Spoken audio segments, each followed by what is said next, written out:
Gihandum karong adlawa Sugbo ang Ika-146 ka kasumaran sa adlaw natawhan sa Grand Old Man of Cebu. Kanhi President Sergio Osmeña Sr.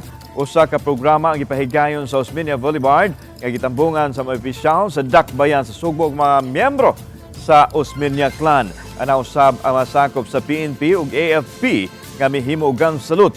Dayon ang paghalad og buwak sa marker nga nahimutang sa intersection sa Lapu-Lapu Street ug sa Osmeña Boulevard. Nasayran nga gideklaran nga non-working holiday ang September 9 isip pag-ila sa ikaupat ka presidente sa nasod. On behalf of the Osmeña family, we would like to extend our deepest gratitude, and our sincerest thanks to each and every one of you for coming here this morning to honor Lola Sergio.